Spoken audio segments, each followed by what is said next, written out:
Hello दोस्तों, इस video में बात करेंगे जो हमारा फाइनल बजट पेश हुआ है 2024 का, निर्मला सीतारमन जी ने किया है मोदी 3.0 के अंडर में।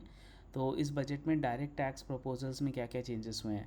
तो जैसा कि जानते हैं, अगर आप मार्केट में अगर आप अगर शेयर किसी भी शेयर को बाई या सेल करते हैं तो तीन तरह के डिसीजंस आप लेते हैं। या तो आपने खरीदा, आज आज खरीदा और आज ही बेच दिया, एक वो होता है, या फिर आज खरीदा और कल बेच दिया, या फिर आज खरीदा और बहुत दिनों के बाद बेचा। तो उसमें क्या होता है कि जो इंट्राडे होता है, इसको तीन कैटेगरी में कैटेगराइज करते हैं। पहला इंट्राडे होता है जो कि आपने आज खरीदा और आधी बेच दिया, इसको इंट्राडे में बोलते हैं।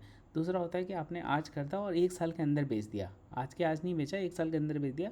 तो क्या होता है कि वो हम बोलते हैं कि शॉर्ट टर्म कैपिटल गेन के अंदर आ जाता है वो। ठीक है, कि आपने आज खरीद के किसी एक साल के अंदर बेच दिया। लॉन्ग टर्म वो होता है कि आपने आज खरीदा और एक साल के बाद बेच दिया, तो वो लॉन्ग टर्म होता है।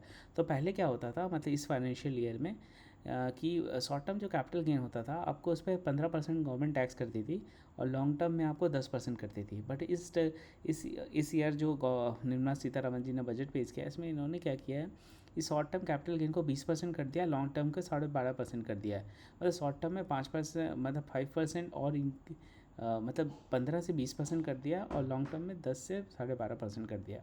तो एक एग्जांपल की तरह से ये समझे कि मान लीजिए आपने एक शेयर आज खरीदा 1 लाख रुपए में, कुछ शेयर्स खरीदे 1 लाख रुपए के, और वो शेयर आपने 2 दिन के बाद बेचा तो 1,10,000 हो गया। तो आपको कितना हुआ, 10 लाख का प्रॉफिट हुआ एग्जाम्पल। तो 10 लाख के प्रॉफिट, सॉरी 10,000 के प्रॉफिट पे आपको गवर्नमेंट 20% से टैक्स कट करेगी। ठीक है, तो ये अब ऐसे कैलकुलेशन होगा। पहले क्या होता था, 15% होता था।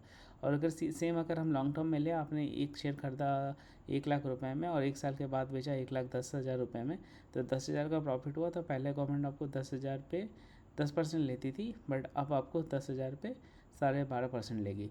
लेकिन एक और थर्ड पॉइंट है जो काफ़ी इंपॉर्टेंट, ये होता है कि गवर्नमेंट क्या करती है, आपको टिल 1 लाख का जो लॉन्ग टर्म में प्रॉफिट होता है उस पर आपको जीरो टैक्स लेती है, एग्जाम कर देती है वो आपके। बट आफ्टर 1 लाख वो आपको प्रॉफिट लेती थी, पहले ये होता था। तो अब इसने गवर्नमेंट ने ये किया है कि 1 लाख की जगह 1.25 लाख कर दिया है, कि मतलब 1.25 लाख तक आपको अगर कोई भी प्रॉफिट होता है तो गवर्नमेंट, लॉन्ग टर्म में अगर वो प्रॉफिट होता है तो गवर्नमेंट उस पर टैक्स नहीं लगेगी।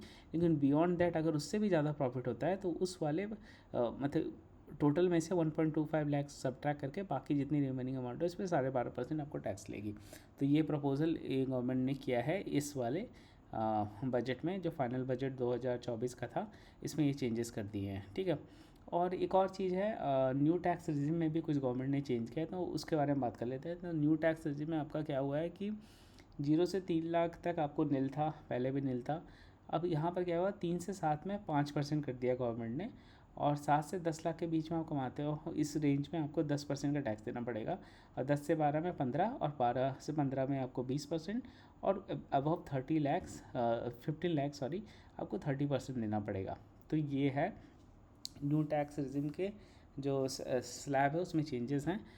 और आपका जो स्टैंडर्ड डिडक्शन है वो पहले सैलरीड एम्प्लॉयड के लिए 50,000 हुआ करता था, अब 75,000 कर देगी गवर्नमेंट।